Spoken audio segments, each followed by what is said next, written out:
I'm diving head first. I'm going back into the womb. Okay, EJ, you keep that bit going. I'm going to count us up. Nick, you're my womb today, buddy. Happy birthday. I'm in ya. Can't hear him. I'm in ya. Still not listening. Calm me down.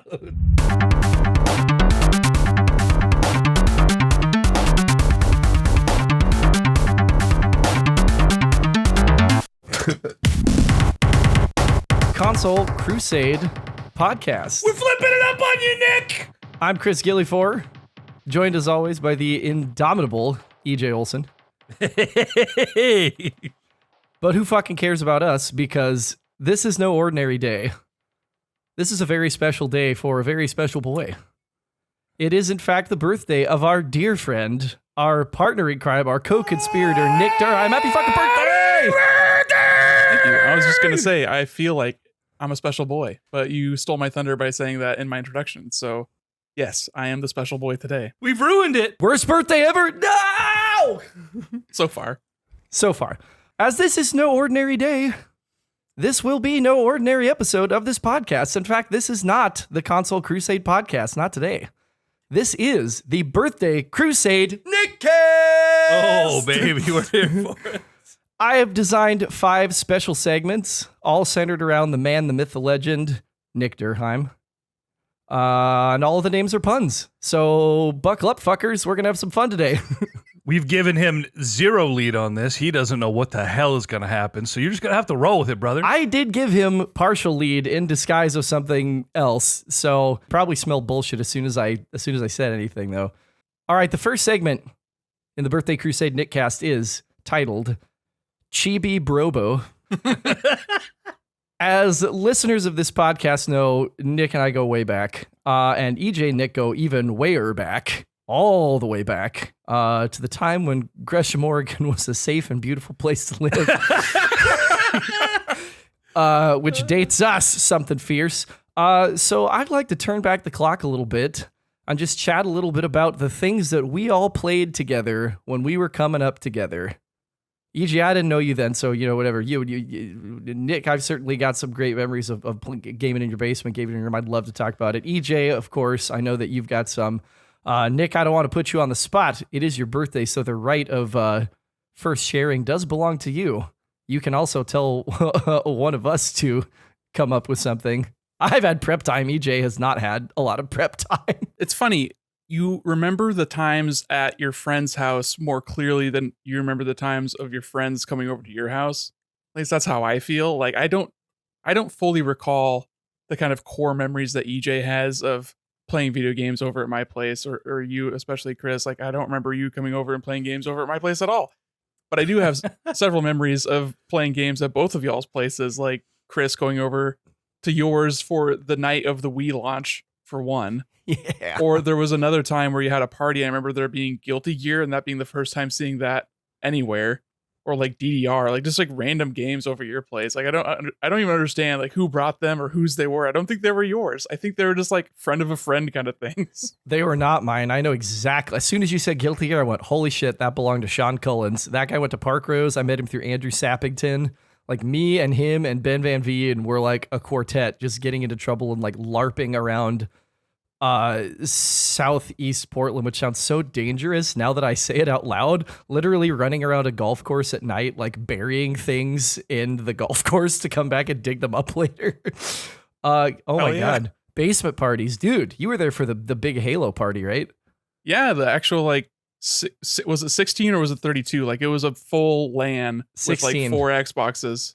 So 16, yeah, 4 to a screen, 4 CRTs, 4 Xboxes. CRTs? Ethernet cables, but not like the actual Ethernet cables. Like you had to get a special, Xbox to Xbox One because the wiring diagram is a little bit different on those. The pinout is different. And yeah, actually doing fully 8-on-8, like big team battle, Halo 2 style was like eye-opening back then. It was like you were playing online, but you didn't get called a slur. You just got told that your mom was being fucked by someone else, which is like, totally fine, but acceptable, I would say. Oh, absolutely. Absolutely. Except it's your best friends. No, I didn't know all those people. It was like I knew Chris and I knew maybe like Maybe Sarge was there. Yeah, Creed Sergeant, like the most random fucking addition. Was like, yeah, we're having a Halo thing. And he's like, dude, I want to come to that. I fucking barely knew this guy. He was a hoot, but I didn't know him. Shout out to Creed Sargent, who's now been mentioned on this podcast on 2 separate occasions for some reason. Part of the lore. The deep lore. Happy birthday, Creed. If you invite a 4th person to this Discord call, it's secretly Creed Sergeant. And behind From this middle door, school. beating. Weirdest birthday ever. That would be a surreal cut, not even a deep cut, just surreal cut. Well, I'll tell you, like, I do remember the Halo party because it was like the social highlight of my young life of actually having that many people come to my house and at least pretend like they liked me for a night. What was that, like 8th grade, I want to say? Yeah, late middle or early high school, but Because Halo 2 was 2004, and it was before the 360 was out. It was before the Wii launch. that was 8th So grade. it must have been 05 then. I remember that kind of vividly because I was like the only kid who was stoked for Metroid Prime 2. It was coming out like the same time, and everybody's like, oh my god, Halo 2. And I'm like, yeah, Metroid. And they're like, who the fuck is this guy? Dude, your place, like, we did play some mad Halo 2, like trying to like get outside of like get into the secret worlds and like climb way up in Zanzibar, like break outside of the level and like climb up as like rocket launcher jumping and tricking the Banshee and shit like that. But man, like Donkey Kong, that's what I remember, just like falling asleep on the floor of your room with aquatic ambience on pause on the CRT. Yeah, just unplug the video channel, just let the audio go through. Yeah, and like it just makes so much sense when I was relaying this story to Tiffany when I was planning all these segments about like video game music is so deeply impactful to you and such a huge core part of who you are as a gamer. Like it makes so much sense thinking back to those moments of like, yeah, of course we were gonna like leave the TV on and like play the dank ass Donkey Kong soundtrack when we were going to sleep. Nick, before I start yambling about things that I've probably yambled about before, I'm just going to interrupt Chris's segment. You got any birthday plans? What are you? You're 43 today? Almost. I'm getting there. Close. No, it's my half-minute birthday this year, so I only celebrate for a short amount of time. I'll be doing my cheesecake after the recording. It's my half-minute birthday because it's my 32nd birthday. Lindsay's been loving telling me that, so just so y'all know. So yeah, I got a little variety case of cheesecake, and that's going to be my dessert. Woo! And then just chill out for the evening. But you know, weekday, and I'm in my 30s, so like, who cares really? It's just another day to me. But if other people want to celebrate, then I'm on board. I'll play ball. But I'm not going to be the one who's like looking for like, hey, did you know it's my birthday and you should say Sure. something? Like, You can't be weird about it. But I'm a big proponent that your birthday is like the one day a year that it's all about you. that's every day, baby. My favorite narcissist. The BDE on this guy is just I'm everyone's favorite narcissist, DJ. Come on. Nailed the bit. Shout out Baby Gus. Yesterday was his birthday. He was also working. I gave him a call on lunch, sang him happy birthday. Wait, I thought his was tomorrow. I thought his was the day after mine. Day before. I got it 14th. backwards. Yeah. Damn. Yeah. That's just a really threatening gif now that I know that you put in the chat of Angela Lansbury spiking the camera and saying, you're next. no. Ah! EJ, I also have memories playing video games at your place. Okay, I need But to hear if these. you want to share mine, okay. I mean, my major memories of gaming at your place involve me sleeping in your weird walk-in closet. Wait, whoa, what? So yeah, his room, it was a walk-in closet, right? Like literally, it was deep. It was like Nick length in 7th grade. It wasn't like a big walk-in closet, but it is enough to walk 4 steps into, not even 2 steps into, and turn either direction. But enough to sleep in with your legs hanging out the front of it. Yeah, and so you know, it's like a cozy little cave. So Mm-hmm. if you're a teen boy, then you just want to lay down in there. It was either that or like beside EJ's bed and worry about him stomping you in the gut when he has to get up and pee in the middle of the night or something. You know, it's nice to have a little bit of separation when staying over at a You had friend's your house. space, dude. That was your Yeah. hovel. That was my hovel. my home under the stairs, except there weren't any stairs above it. But it was like that. It was like a understair sort of cubby. It was cubby-esque, I would say. It's cubby adjacent, okay? I was EJ's cubby hubby. It hit all the right notes.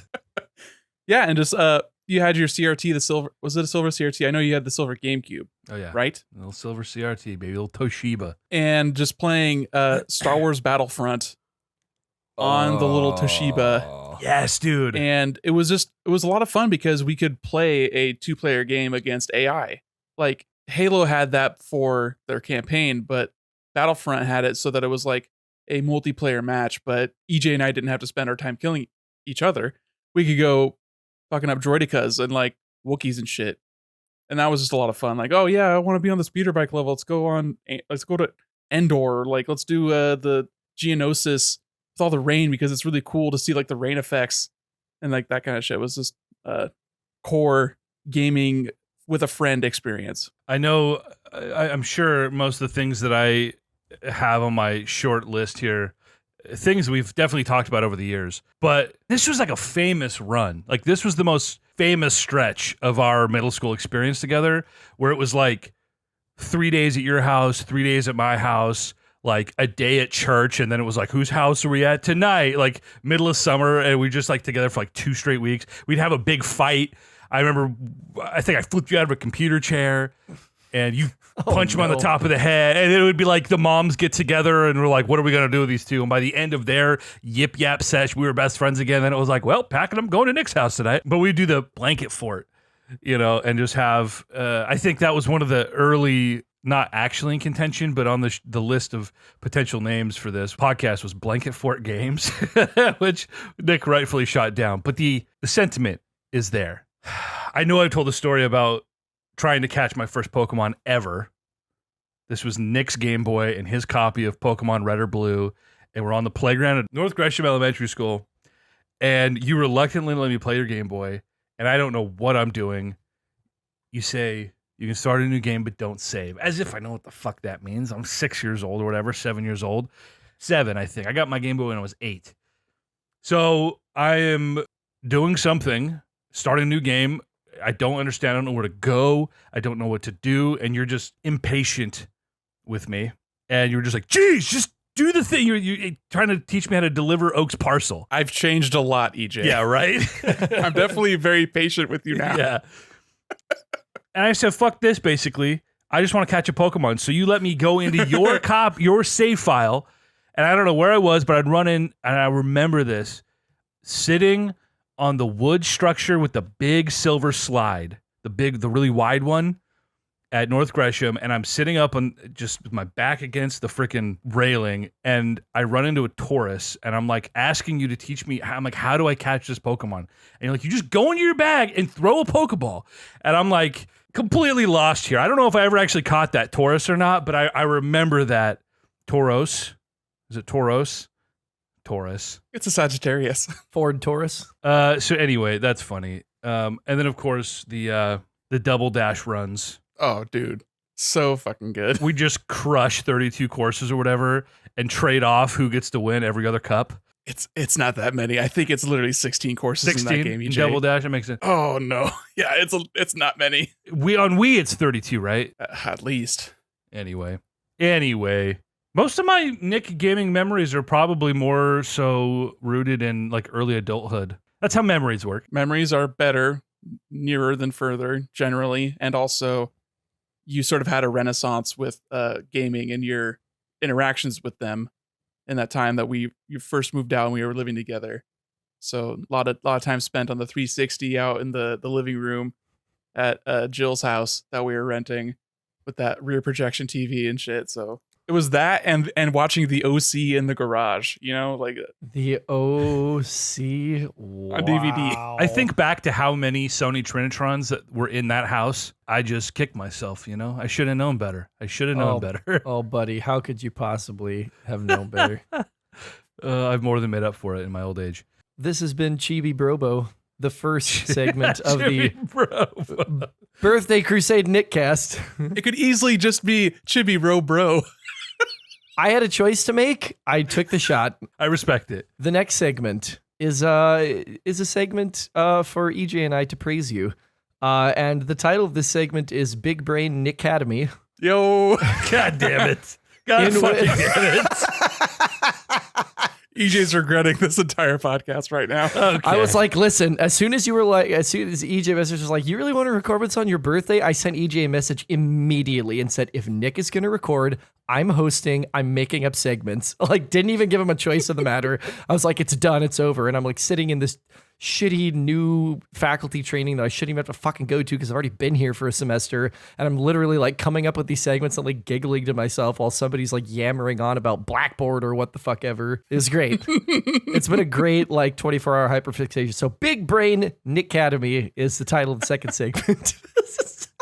Stop making me laugh, damn it. I love how much this is amusing you. This is great.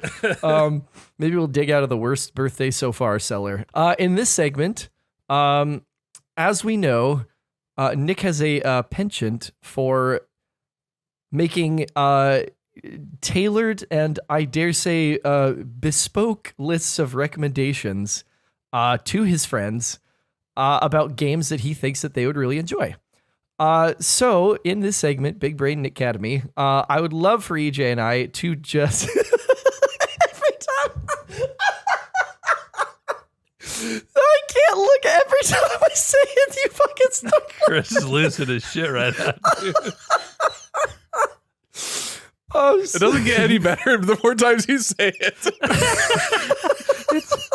We're making Birthday Boy uncomfortable. He's got to name drop it every time, like a good game show host. Yeah.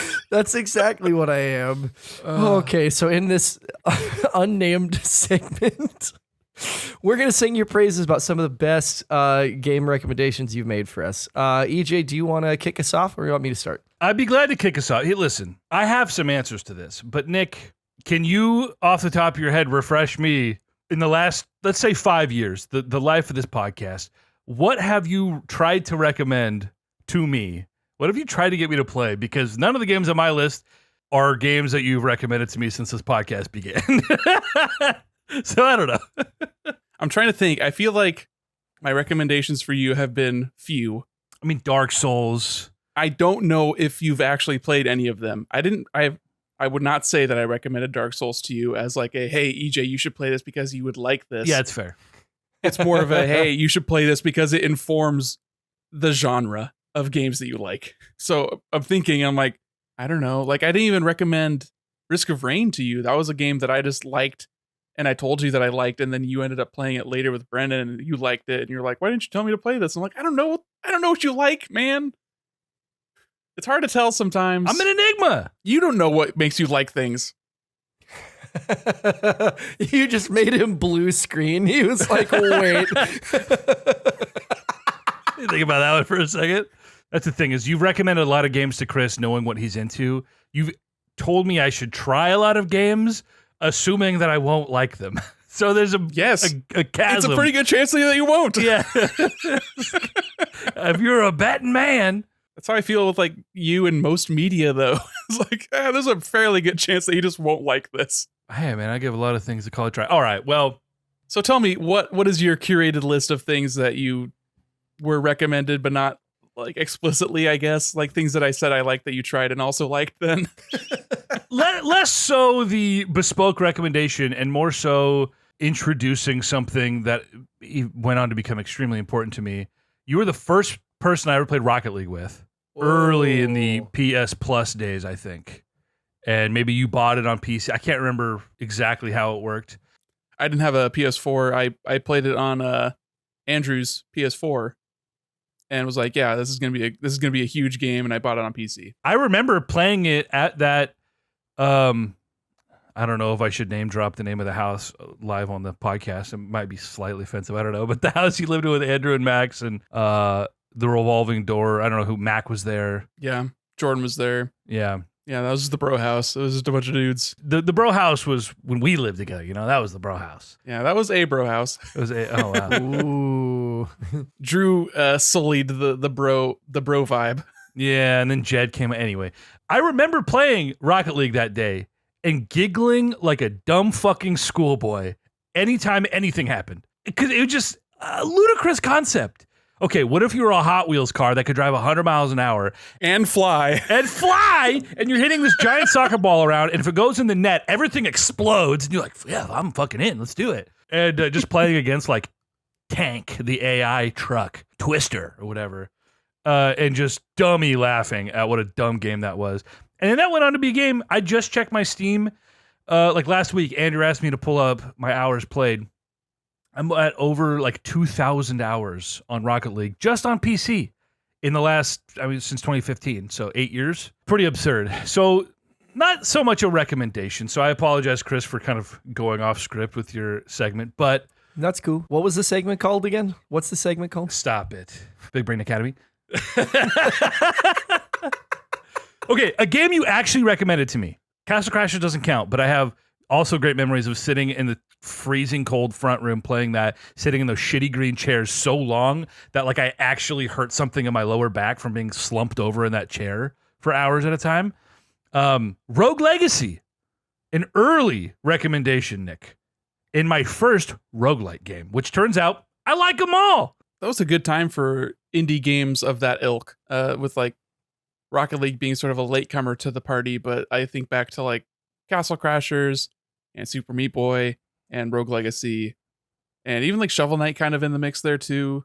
There's just a lot of like really solid small games, and that was like around the time that I built my first PC as like an adult. Like that wasn't just like a hand-me-down kind of thing. So I remember that being the impetus behind doing some PC gaming with you and getting Rocket League. And we did have like a strong run of like going back and forth trying to beat each other's Super Meat Boy scores, that kind of thing too. Yeah. But I don't think that was a recommendation. That was just a shared like, yeah, this is a good game. We both know and agree. Paper Mario is a game that you have explicitly recommended. Of course, you were recommending the second game, which I have hardly put time into, but I did beat the first one. And I loved it so much. I tried to get on the top 100, but you guys vetoed it for the second game. The second game's better. It is a lot better. EJ, if you play Thousand Year Door, you're going to be like, oh boy, this, yep. It's a better game. Mario and Luigi, did I ever get you to play that, EJ? Superstar Saga? Yeah. That was an early, I don't know if that was a rental or if I borrowed your copy in like maybe early high school, maybe 8th or 9th grade. You probably borrowed my copy. That sounds I think right. I owned that. Yeah. But I remember sitting there in bed playing that late at night on my DS Lite. So it must have been high school. Yeah, great game. Yeah, a lot of fun. Great writing. Really good use of the bros in combat.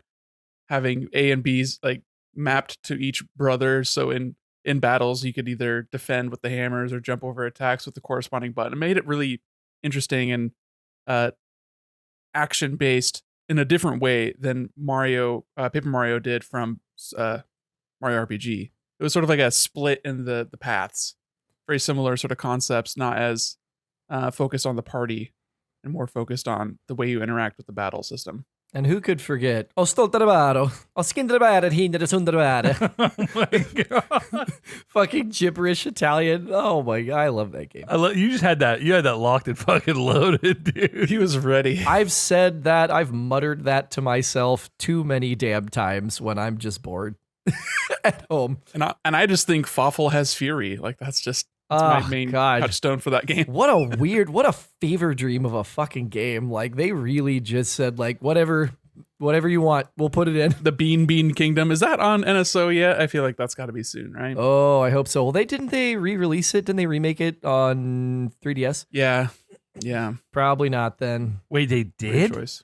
They did. Yeah, like super late, like after the Switch came out. Superstar Saga? Yep. Yeah, they did the first two Mario and Luigi games remade for the 3DS. I mean, this must be something we talk about on the podcast at some point, but I do not remember it. Oh, plus Bowser's Minions. Yeah, okay, I remember this. Yeah, and then the studio went out of business. RIP. Never to be seen again. Mario and Luigi had to die in order for Mario RPG to be resurrected, so seems like a trade-off y'all would make 10 out of 10 times. Oh, yeah, no! it didn't ever really have an upward trajectory as far as the quality of the games. Straight down. So, yeah, it peaked early. Great music, though, always, because Yoko Shimomura is a legend. Chris, what about you, man? Oh, I think that as I've been sitting here and thinking about, I have some that I already have down. But one that as I look back, I was not an Xbox guy.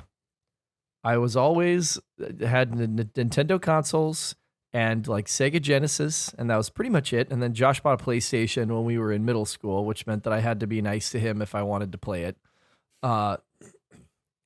And then Josh bought a 360 at some point, but we were just not Xbox guys. And in middle school, I get, fish out of water from Austin, outside of Austin, Texas, all the way to good old Gresham, Oregon.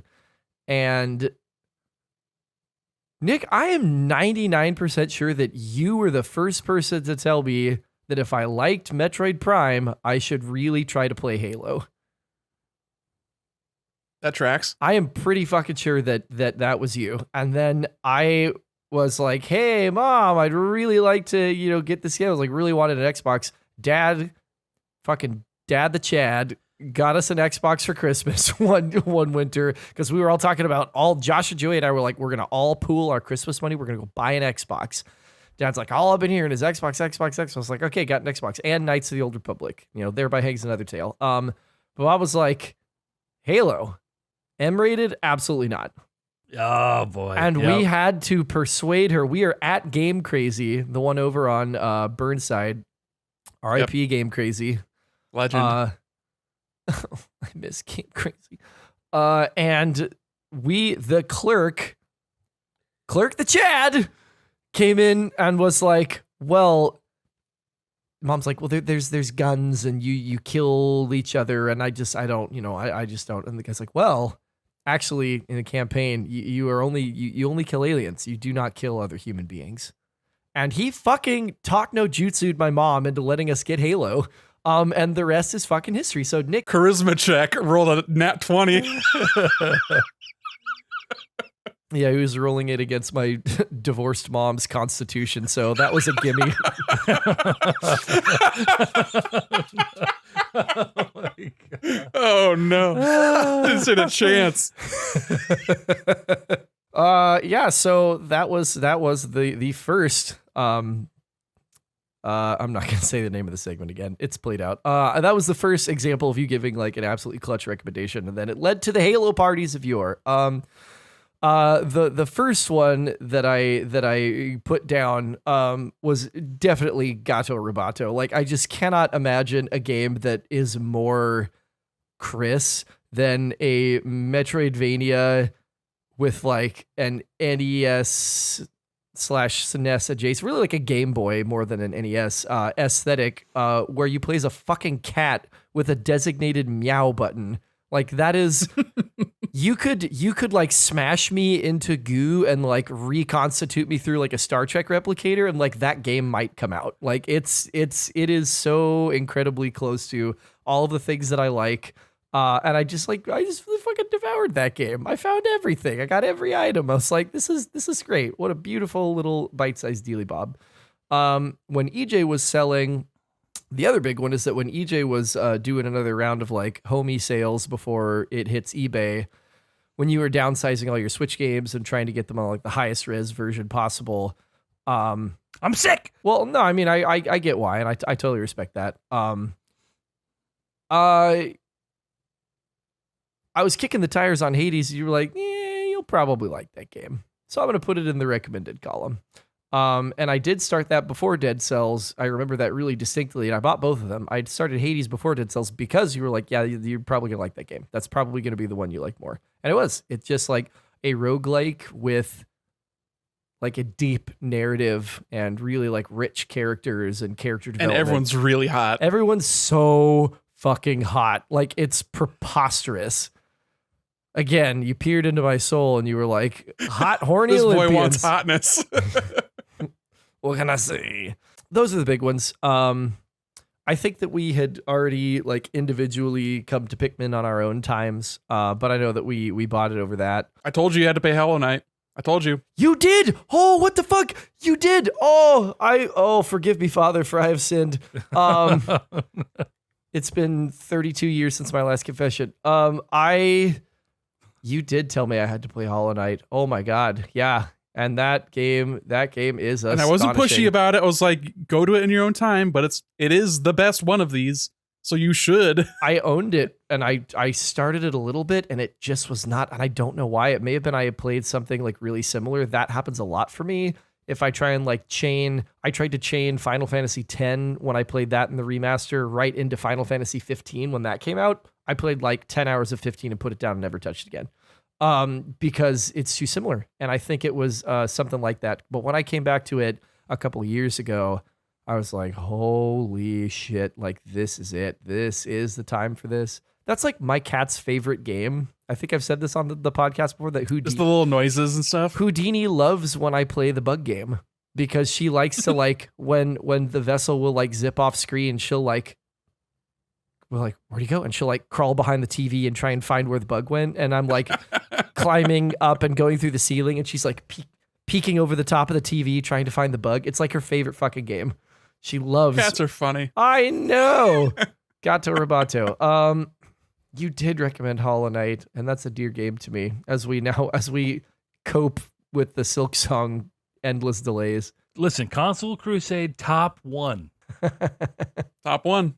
Top Number one, goated. Straight goated. Straight goated. EJ, I think if you play that game with a guide that just literally told you exactly where to go, you would have a lot of fun with the bosses. Bosses are very, very good. They're very well designed. Tough, but and having fair. like a lot of like different choices with your loadout. Like it straight up has the badge system from Paper Mario, which I love. It is like the ideal way to do a skill tree adjacent, sort of the way you select your equipments and the way you get your abilities. Like there's so much variety and so much choice, but it feels so tailored to how you want to play. So if you want to be a gunner, you want to have the biggest nail that does the most damage, you can do that. If you want to be a little spellcaster, hang back, regain MP passively, and you're just dodging around, you can do that.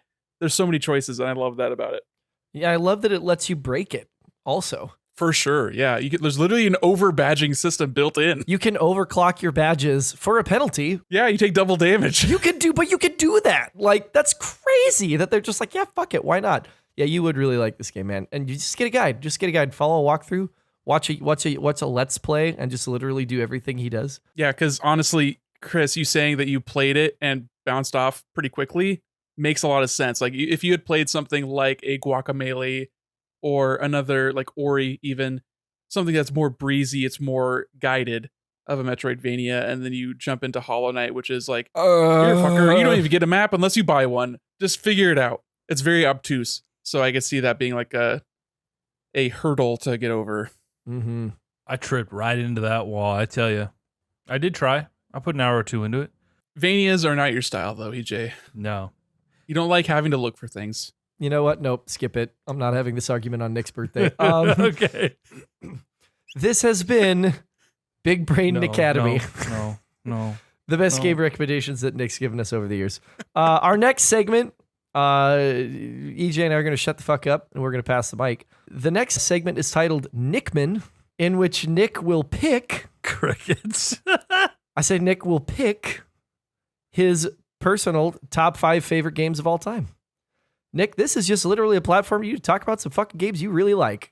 Definitive top 5. Don't fuck it up, birthday boy. No, shut the fuck up. I did not put that on him. I was like, no particular order. Top 5. Well, who's hosting today? 5 through 1 in order. No, don't listen to him. EJ, if you want my top 5, you're gonna have to listen to the last episode if you want it in order. And that's probably got a different list of games on it than what I conjured up here today. I mean, half the games on your list probably didn't exist in 2016. One of them was not out in 2016, or it came out at the very end of 2016. Spoilers for number 1. All right. I went for a motley crew to represent my gaming tastes and repertoire. They may not be the 5 that I are like top of mind. This is my favorite 5 games, but I went a little bit deeper for that. Deeper on the bench just to represent me as a person. I felt like that. I wanted to have a variety of consoles represented as well. So for 5 to 1, I will say that number 5 is Banjo-Kazooie for the N64. Wow. An amazingly cute and quirky platformer that was not like Super Mario 64, which was the standard. That was the market leader. That was what everyone aspired to be. But Banjo-Kazooie was like, nah, we like the collecting part and the worlds part, but it's not a jungle gym for you to jump around in. It is a land for you to run around and find things in. And I think that was what separated it from Mario on that platform. and the music and characters were just so joyous and delightful as a child. The music, as I've mentioned, is very similar to Danny Elfman's style, with Grant Kirkhope composing a very bouncy and memorable score, in which I listen to this day, and the covers of it are fabulous and plentiful on YouTube. Always like going back to it. Went back and played it last year when it came to NSO, and it's still just a good ass time, and the controls great, and it's annoying at the very end when you have to do Grunty's Furnace Frenzy. It is a pain in the ass, but everything else about the game is great, and just I love all the levels. Great collection. Where does Banjo currently lie as far as like rights to a potential remake? It's all Microsoft. They own Banjo. They re-released those games on 360, and they were more than just like straight emulated ports, because they actually had 360 controls. Like you had camera control on the right stick, and all the button prompts were changed to the Xbox buttons and everything. So yeah, it's fully Microsoft. They did Banjo-Kazooie Nuts and Bolts for the 360 before they did Viva Pinata back in like 2007 or 8. It's like a weird sort of building game, like a bad Tears of the Kingdom. Those were the jokes. Nuts and bolts walked so Tears of the Kingdom could run.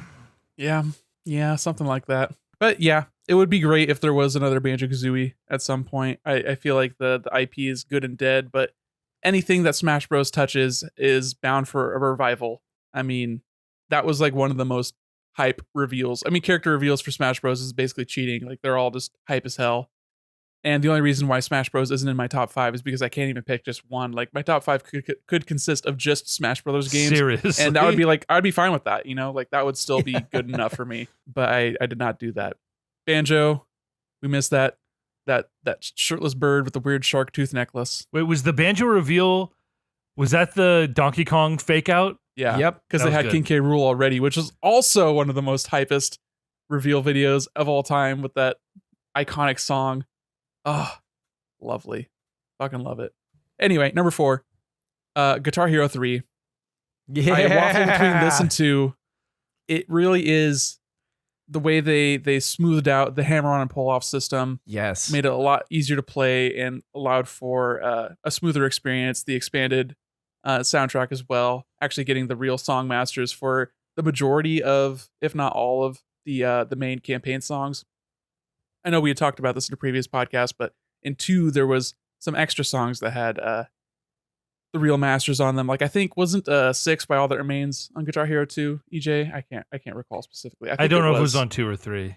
It's all the same in my mind. Yeah, like there was a Kill Switch song on 3. Like it was a really good smattering of like really obscure, like deep cut picks. Like Activision back in that era, like the early 2000s, late 90s, they just put the right people in charge for picking their music. Like I think back to like Tony Hawk, and that even like the EA games with like the Maddens and the EA sports games all had really excellent soundtracks that captured like the vibe and the essence of the demographic that they were going after. Like teenage boys and like early 20s dudes was like, yeah, we want people who like this music to play this game. So they did a great job with that. And Guitar Hero, just I miss the days of just picking up that little shitty plastic Les Paul and just going to town trying to get an FC, you know, and getting the easy ones, you know, getting your Weezers and your Reptilias from the Strokes or whatever, and like just feeling the arcade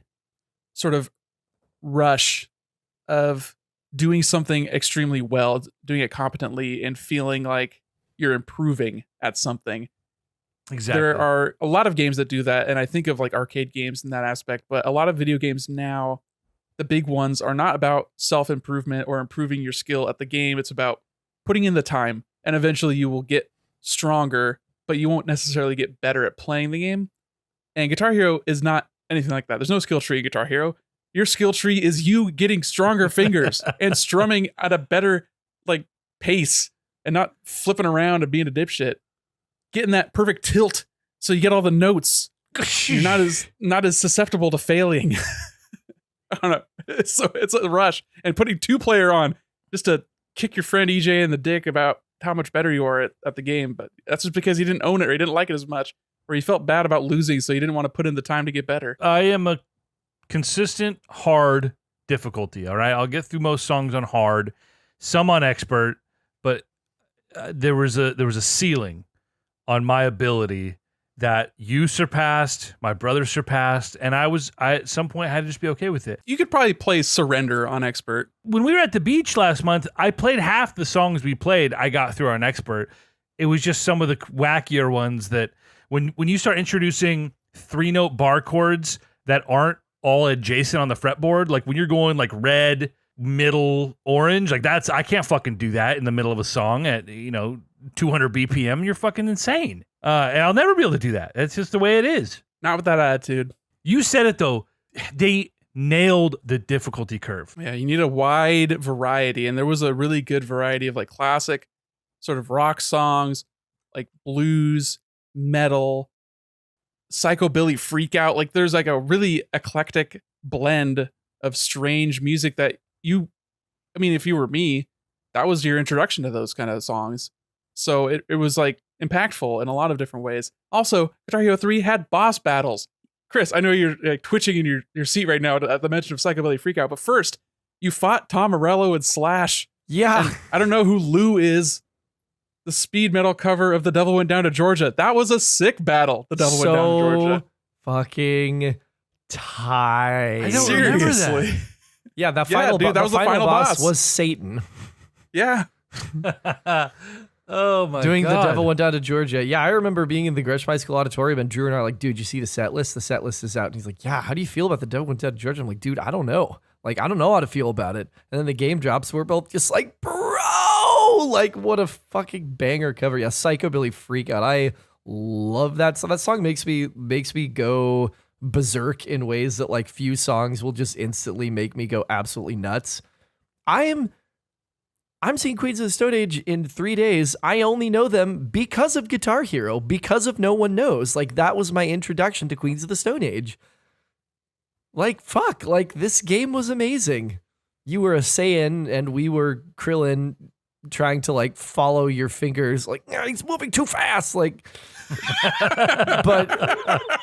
but it was still so much fun to play. Also, a permanent hard motor. I did beat Guitar Hero 2 on Expert, which is like probably one of the most difficult things that I've ever done in a video game. And I posted about it on my MySpace page, only for Andrew Cerrito to call me a liar. Oh no, the lore continues. And I was like, I'll send you my memory card. He didn't follow up. So that's number 4. Wow, two rippers to start. Absolute ripper. Number 3 is, as we've mentioned before, Paper Mario: Thousand Year Door. A sequel that is better than its predecessor in almost every single way imaginable. Really, it's like quaint to like look at a GameCube game that is doing 2D graphics and be like, wow, it looks so much better than the N64 game that was also doing 2D graphics. But they really leaned into the paper aesthetic in ways that the previous game didn't do, with these special abilities where you're turning into an airplane or you're rolling up into a tube or turning into a boat. Like, it's little things like that made this series so special, and the way that they could tell a story with this split sort of narrative between Mario and Peach, and also cutting to Bowser, with Bowser like doing the 2D platforming sections that weren't like there as a difficulty thing or even just to change up the gameplay. It was just to have Bowser have his own little story as he's trying to pursue Mario on his second big adventure as a paper dude. And the music is just quirky and strange and a delight. The battle system's better in every way.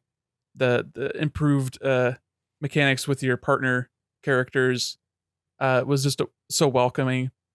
Secret characters. I mean, it's an RPG. It's just an RPG, and it's got the Mario flavor that made Paper Mario so delightful and Mario RPG so good, where you have the action commands to have a better sense of interaction with the battle mechanics. And the badge system, I think, was basically the same as the previous one, maybe added a little bit of depth. I don't recall really too much addition there, just some minor smoothing out, but it's just so much bigger and better than the previous game that the only downside, I guess, is that it's not like Mushroom Kingdom. It's like this different place, so you don't really have that same kind of connection to the land.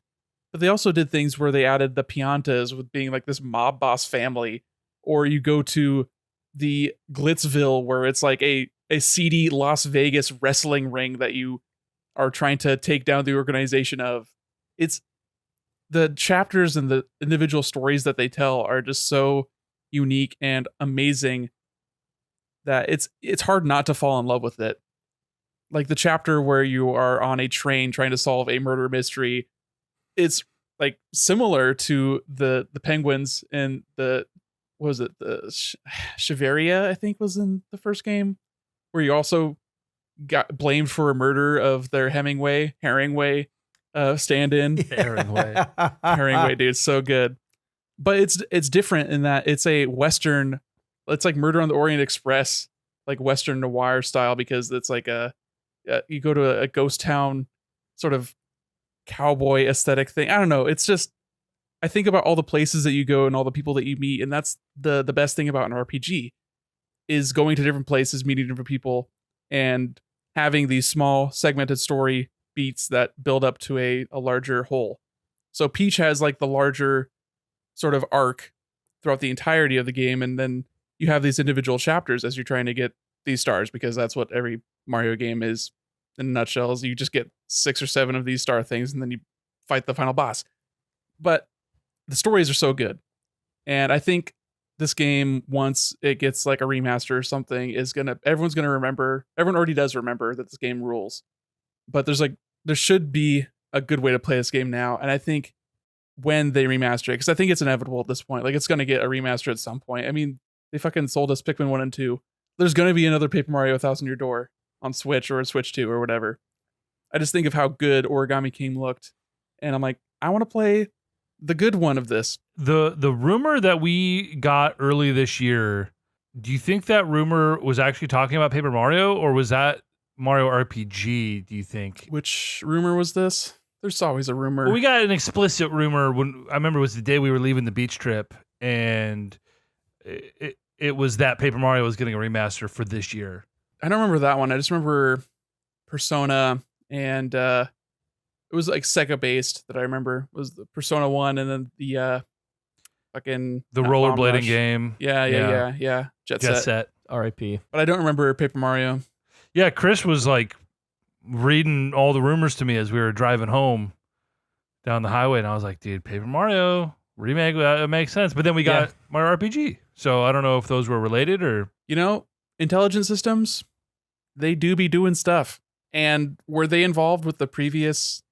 They did the last Fire Emblem remake, didn't they? The 3DS one, the Gaiden one. I think they were. I don't think. I don't know. I mean, Nintendo could easily just do like shop that out and have like another studio remake Paper Mario. But I feel like Intelligent Systems has a pretty strong grasp on that IP as well. Like they've made all those games. I think they even made the bad ones. I think they made Sticker Star and everything. So I don't know. The same year that they did Fire Emblem Awakening, they did Paper Mario Sticker Star. Wow. Holy shit. High highs and low lows. Well, they won an Oscar and a Razzie that year, bro. That's impressive. They pulled the Halle Berry. Good That's for harder them. than just doing the one. Oh, was that Monsters Ball and Catwoman? Yeah, dude. Yo. Nice. Good reference. Good reference. And she showed up, too. She showed up to the Razzies. Good for her. She knew. She Good wanted that fucking milk. fun. Good fucking fun. Yeah, they did Color Splash and Origami King. They did do Shadows of Valencia, Three Houses, Engage. Yeah, I mean, everything. I mean, they didn't do as much with Engage as they did with Three Houses. That was mostly Koei Tecmo. So I wonder if it would have a similar role as that, where they have like supervisory sort of insight, but maybe not necessarily in the nitty gritty, doing the hard dev work. The only developer credited to Fire Emblem Engage is Intelligent Systems. I'm pretty sure Gus worked on that for character models and stuff. Maybe. Because everyone was talking about how they all look like VTubers. And like that's a very Koei Tecmo Gust sort of vibe. Their Atelier series. Yeah, I can only find... Yeah, on the wiki anyway, it's only Intelligent Systems. Anyway. I gotta play that game again. So that's number 3. Yes. I'm going long. No, please. No, this is your segment. It's your birthday. This is the birthday Crusade Nick cast. We only let Nick talk when it's his birthday. It's true.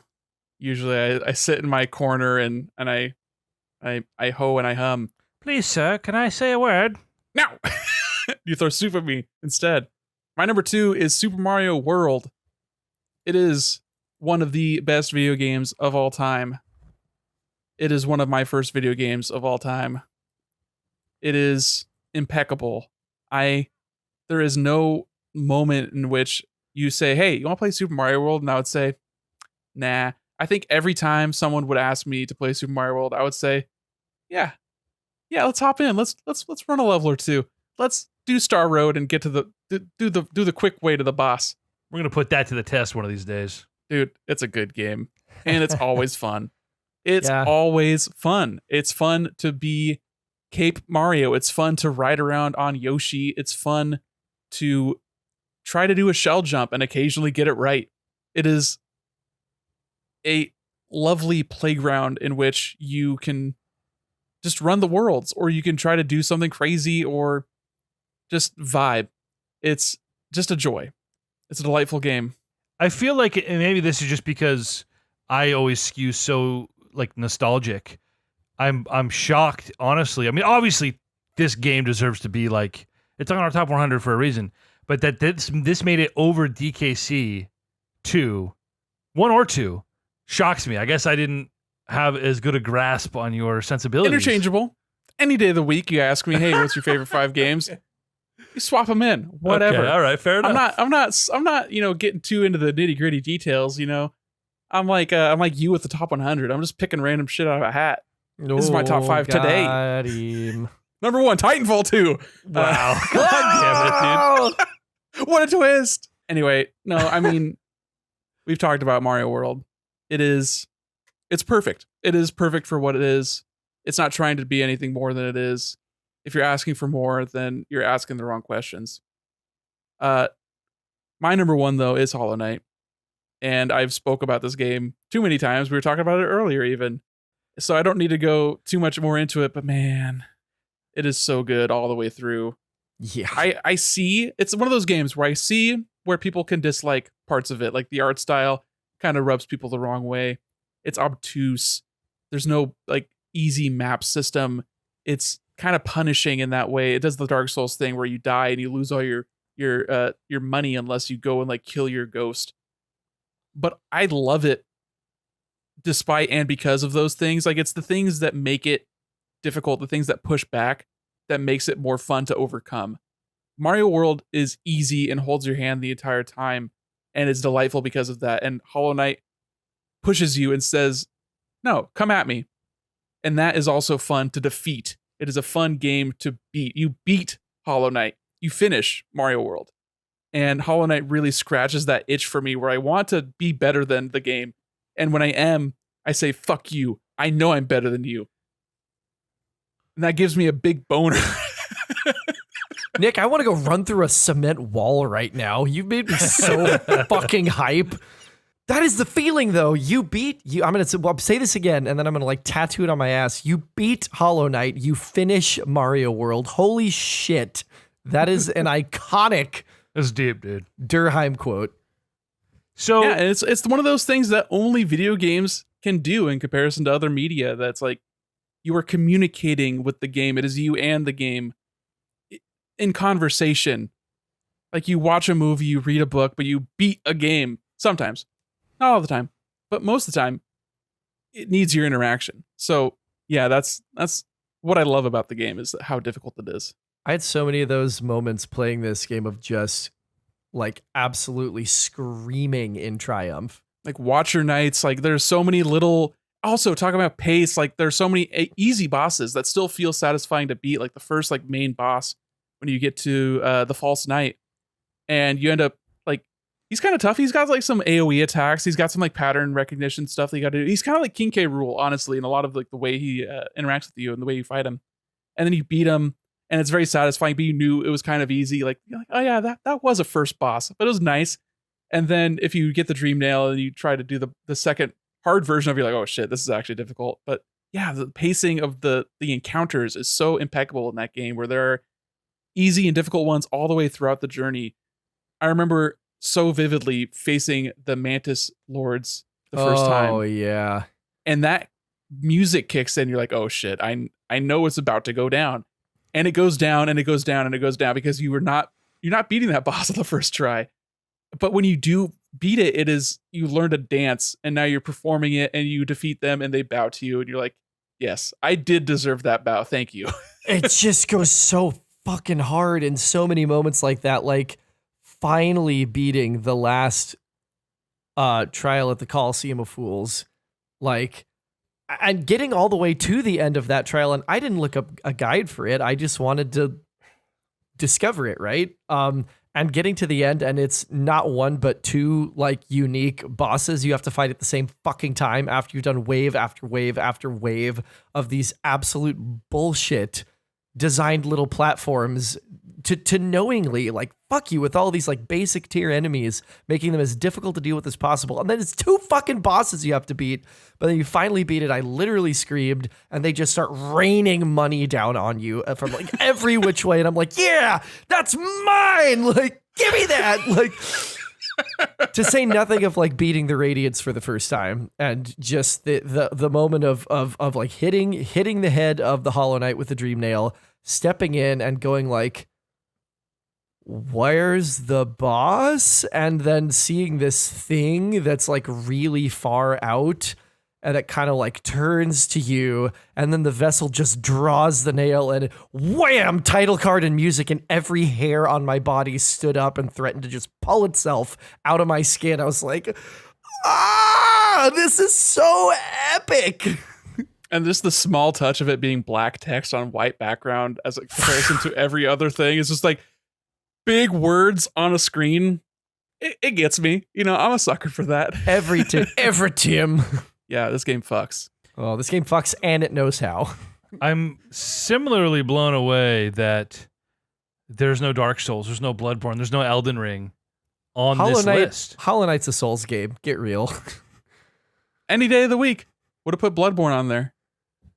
I like Bloodborne more than Elden Ring. More stylized, more condensed. Yeah. No wasted space. EJ, if you play Hollow Knight to completion before we revisit the top 100, I will execute Plock on the altar. That's not a worthy trade because EJ's gonna do that anyway. Yeah, that's a given. I mean, you will try, old friend. You will put like try. a bottle of whiskey on the line. Maybe he'll do it. I'm not gonna ply him with booze. Like, it needs to be. Why not? Because he could do What that. are friends for? Because he could do that himself. He plied you with booze. I took it. And he would take it from you. You would earn it. Yeah. Oh man. All right. What's our last segment here, Chris? This is our 4th of 5. Excuse me. Oh shit. Oh my goodness. Before we go any further, I'm gonna go use the bathroom. I feel like I'm supposed to be here during this, so I'll still hear you, but I'm gonna go. We'll pause. What pause music are we doing then? GoldenEye.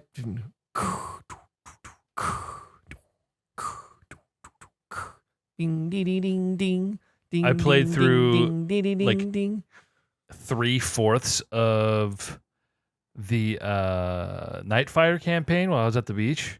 Went downstairs one afternoon, booted it up on the old CRT, and you gotta futz with the controls a little bit to make it feel more like a modern shooter.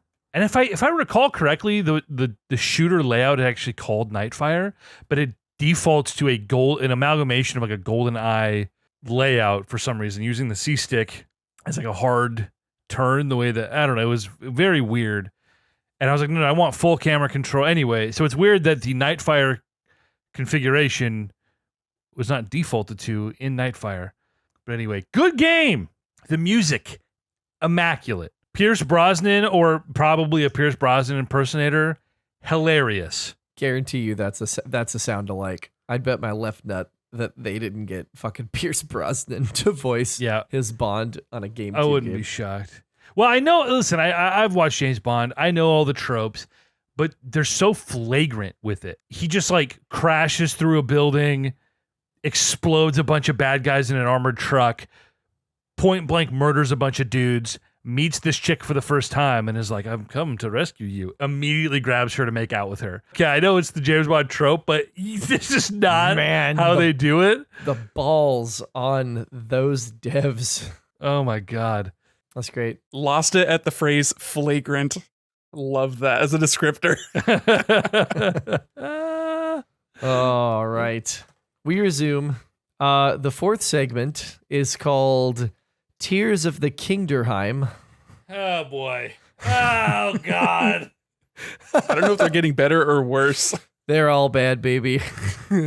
They're all bad. And in this segment, I'd like to turn our focus to our time on the podcast specifically, and share some memories of Nick on the pod that we are particularly fond of. And Nick, you get free reign to have any old damn memory you want because you were here for all of them.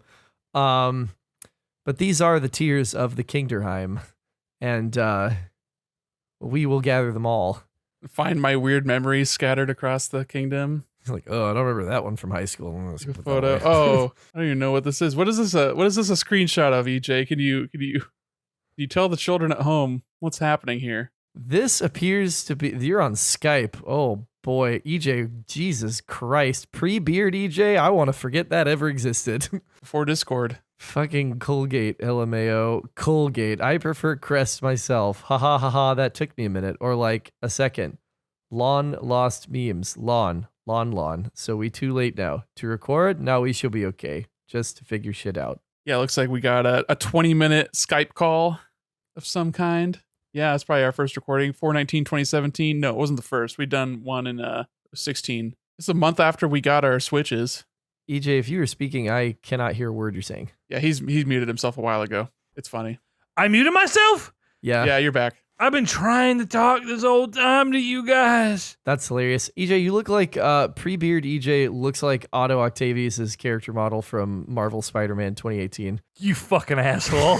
Wow. Just in the face. Look at the face and tell me I'm wrong. Look at the face and tell me I'm wrong. So Chris or Nick, I think what we're showing off in this photo, and I could be confusing memories, but I think we were talking about the part where we go up to the mountain and we discover the big dragon for the first time. It's like the altar up in the mountain, and you jump off and the dragon's there for the first time, and it's just like so awe-inspiring that we both capped it. Like I don't know if we took a video or a photo, but it was just like holy shit.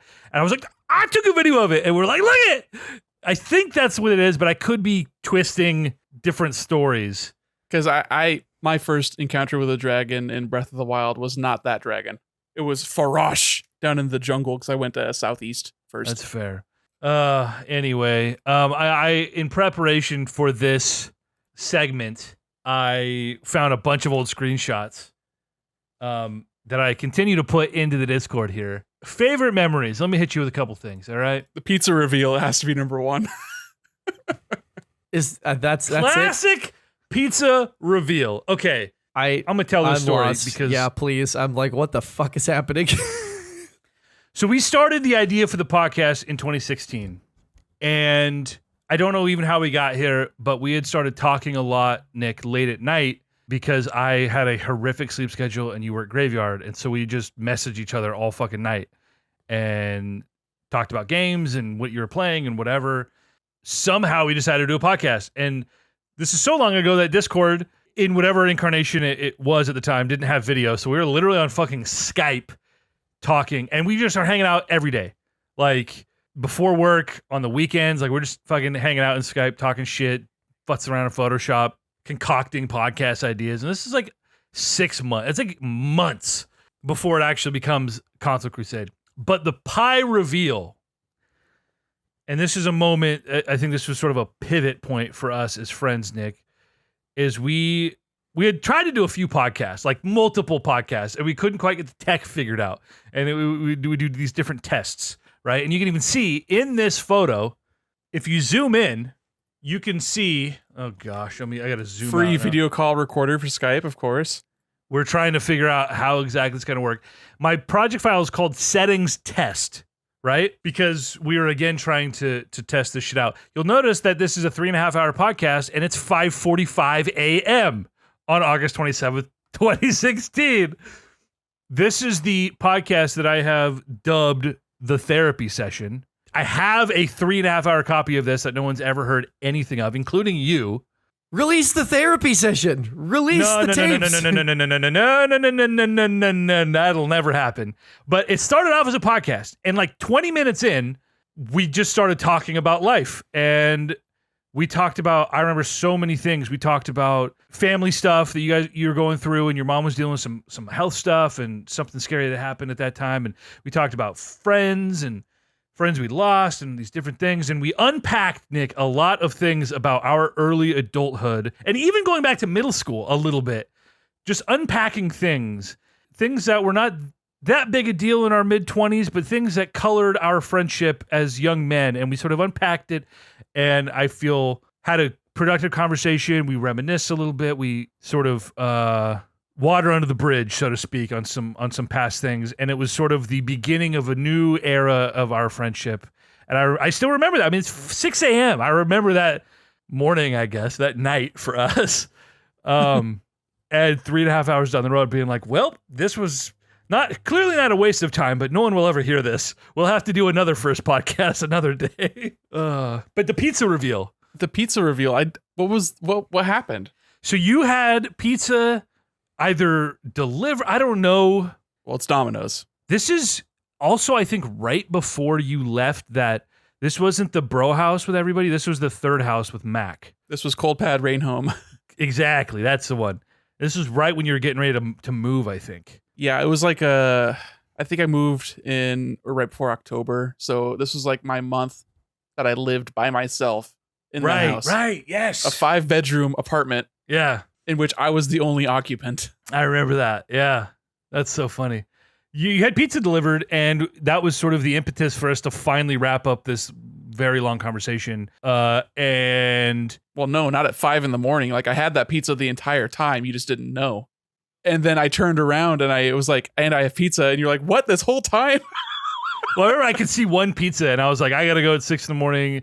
You got to devour that pizza. And you're like, pizzas. And then you did the reveal. And I was like, no! And I lost my shit. And then if I recall, it was like, I was like, all right, I got to go. And you're going to go make love to that pizza. And you're like, I'm going to come on that pizza or something. And I was like, oh no, that's the end of this conversation.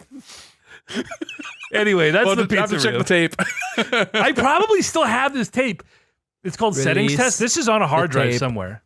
No, I'm never going to. I'll share it with you, Nick, because I do have. Chris can listen, but yeah, not to the public. I mean, you don't actually have to share your therapy session tape with me. It's just a couple of guys being dudes unpacking their lives together.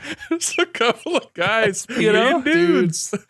I wish You know we what I had mean? people who cared enough about this podcast to like make stickers and shit when we say amazing things like just a couple of guys being dudes unpacking like that. I want that on a fucking sticker. Listeners, if any of you care enough about this podcast, please, for the love of God, like send us.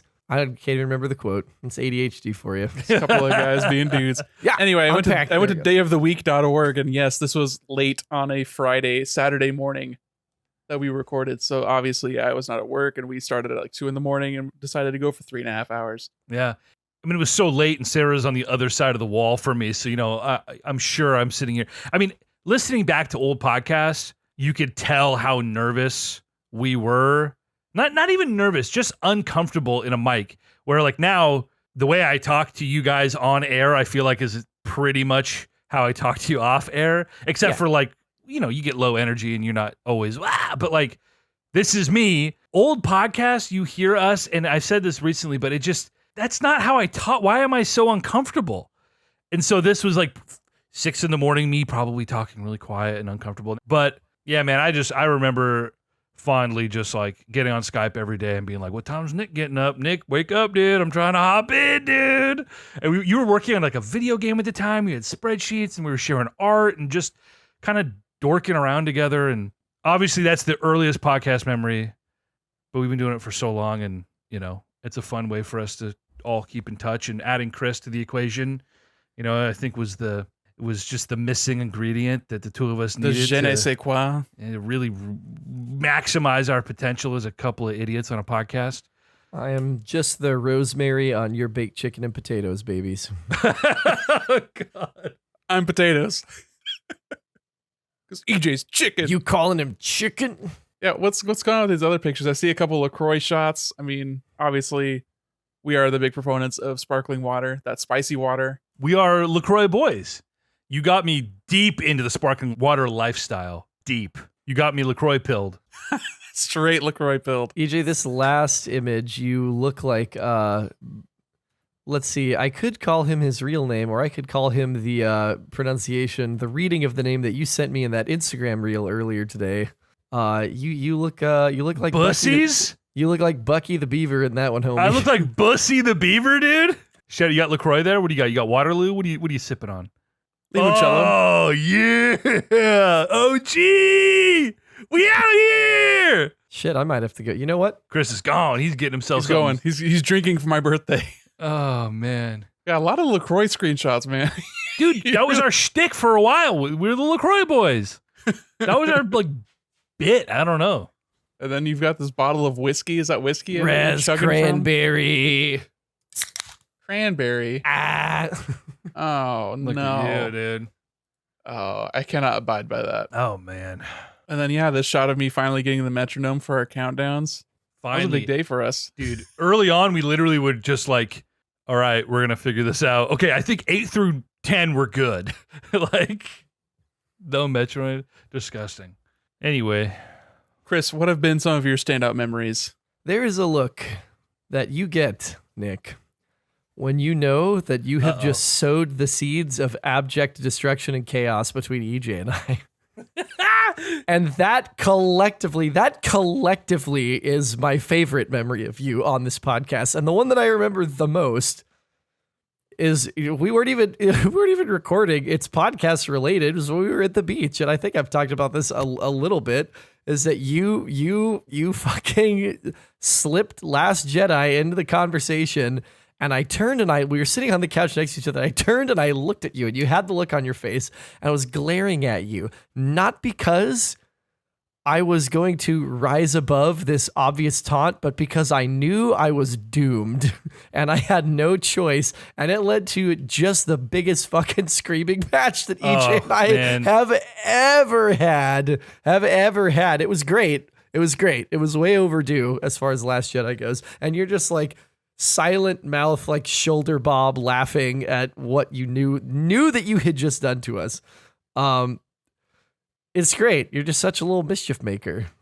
You dog. That's one of the that's definitely one of the biggest ones. Doing the top 100 and when EJ got the not the meltdown, that shit was fucking hilarious. But no, I was gonna say when you were like, could Tony Hawk go at number 69, and then we all just absolutely collapsed at his. Nick's like, you son of a bitch, you memed it into a lower position than it should have been. Was just for some reason but you let it happen too. You're like, I can't argue with it. I see what you're doing, but I can't argue with it. Trump card. I mean, just anything 69, but he knew when to play it. He did. A brilliant piece of diplomacy right there. It's like the Helen Keller card and apples to apples. It's a guaranteed dub. Guaranteed dub.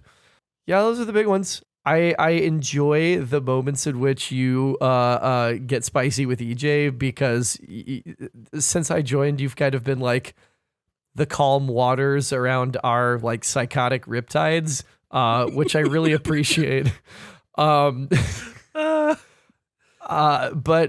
I think if we're talking about we finally did the Metroid Prime remastered diary, and you just could not help yourself but shit on him for losing 8 hours of progress. You fucking moron, just letting him have it. R.I.P. EJ's Metroid Prime playthrough. R.I.P. EJ's brain cells at knowing to use save stations. R.I.P. all of it. And God, most recently in Tears of the Kingdom, I kind of just sat back and was being you for a minute there, Nick, when you were just defending, and rightfully so, this franchise, which we all collectively agreed is S tier in the Nintendo Console Crusade Nintendo franchise tier list. But more than anything, if I could not joke for a second, and this goes for EJ too, although we established a bit pretty quickly of Chris and EJ are going to needle each other on the air. The Gordon Ramsay of you fucking donkey. And then off the air, it's oh, beautiful, beautiful. It's a bit, right? But Nick, you just sweet ho, darling. Yes. You just made me feel so I was okay, yeah, I could do this. And welcomed in and comfortable. And I just always have appreciated that. So. Well, you're a natural. I mean, you've got the theater background. You did debate for a little bit, so you know how to talk. And you've said this, that the more angry you get, the more articulate you get. So It's bullshit. I think that makes for like you're like the equal opposite for EJ, where he just goes "Wah!" and you just get way too detailed. And you start talking fast. Lindsay is just like unnaturally gifted at putting her finger right onto people's like core essence, like way quicker than I feel like she has any right to. Like between that, it's like Chris is the only person I've known who gets more articulate when he gets angry, and I'm like, ah. I just flash back to a lot of fights with my ex-wife. That just drove her fucking crazy. I'd just like get into like a total like ripper of like debate brain, and there's just like nothing to be done. Tunnel vision of laying out your arguments and the reasons why they are correct. Being debate pilled is so fucking terrible. If I could just like say that really quickly, and I both hope and pray on opposite ends that my child does and does not decide that's something that they want to do, because it will be really beneficial for them. But it's so hard to not just like see things in flowcharts, in debate flowcharts. I would also like to give a special shout out to Big Balls Gilly 4 and the fan art that Cody did for that, which is the most horrific and also appropriate to the source material piece of art that I've ever seen. Boy, and I cannot unsee it. That strat did not go well, Cotton. Bro, it didn't pay off. The nasty, veiny nuts bigger than Chris's head in a fucking wheelbarrow, and just that look into the camera as he fucking Jim Halperts. He's like, yeah, those are my nuts. And you're just like, God damn it. And dude. I'm running with them. Like, sprinting. Why am I running? Full tilt. Because you know if you don't escape quick enough, I'm going to kick you right in the wheelbarrow. You don't want that. I kicked myself in the wheelbarrow. That was 2021, Chris. That was the time. That's good shit. Oh my God. Is that still sitting on your mantle? Yes, it is. I see it front and center back there. Yeah, baby. Champion. 2022 champ. My only trophy that I have anymore. Well, I'm not going to keep my like YMCA T-ball ones. Bro, I was at my parents' house last week, 2 weeks ago, and I helped my mom haul a bunch of stuff down into the basement, and she hauled up a bunch of boxes that I had stored. And there's all sorts of like wacky ephemera, but there was also some interesting keepsakes, like every YMCA trophy I ever won, quote unquote, that my mommy bought. My mommy bought them. I'm keeping those forever. And one day my kid is going to be so impressed, like, those are the trophies your daddy won. They don't mean anything. And then he'll get his first trophy. That like, grandmommy bought. It'll be the Fritz, like yours, Dad. I'll be like, you're goddamn right. This is a really weird fan fiction that you got going. I love it. All I'm saying is one day my kid is going to play Super Mario World. Before they play Minecraft, before they play fucking Roblox, before they even know what an iPad is, they're going to play Super Mario World on a Super Nintendo, on a CRT TV, and they're going to fucking love it. You're goddamn right. The little teeny dumb child brain won't be able to comprehend what they're experiencing. I'm going to start them slow and chronological order here, boys. No, you have to press A to spin jump to break the blocks below you. We'll have to have Uncle Nick come over and show them what they're doing wrong, you know? No, you just throw the Pokeball. Exactly. Get into your bag. Where is the bag? You just go north, idiot. Oh man, I'm in my bag. Hey, that's good. That's good. Nick, do you have any pizza reveals off the top of your dome? I mean, I've got my bag of LaCroix cans behind me. I don't know if you've noticed. Oh my gosh.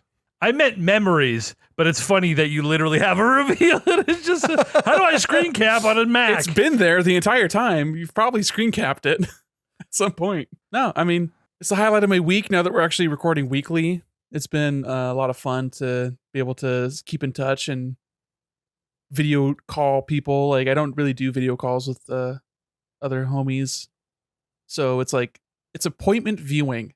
You know, this is better than any TV show I could possibly have. Is yucking it up with my chuckle fuck friends. Sorry, Chris. He was not anticipating the rhyme. Disgusting.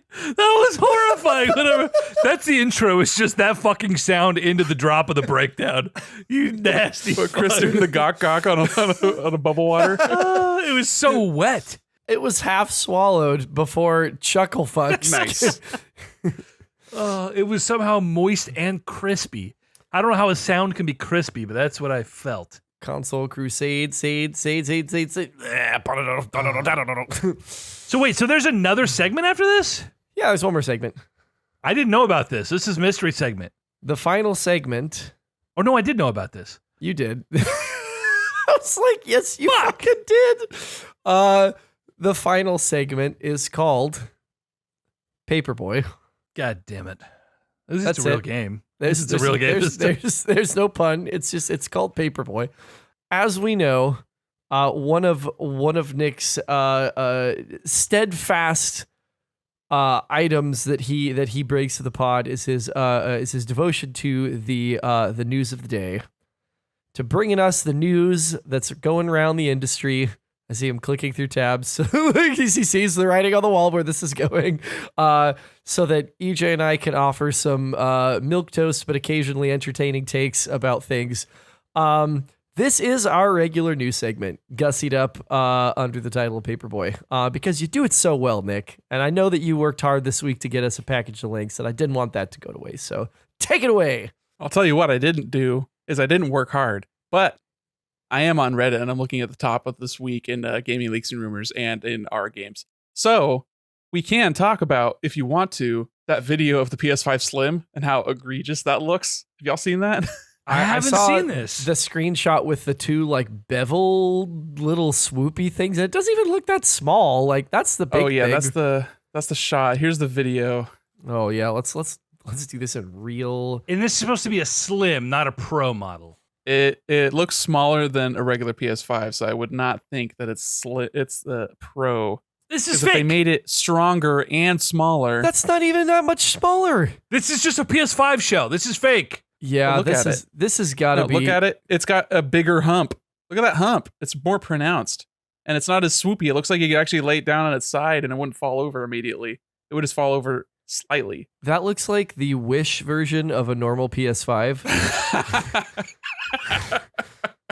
It looks like a router is what you're saying. So it looks like a PS5. We have PS5 at home. The PS5 at home. Huh. Anyway, I just saw some industry pundits being like, yeah, this seems like it's probably real. Sadly, it does.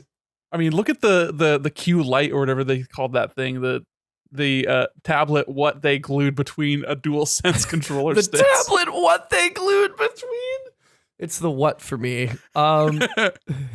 Wake me up when there's a PS5 Pro that can play modern games Like at 60 700. frames. Wake me up when Q releases, because I'm a fucking Mark. You were not buying that.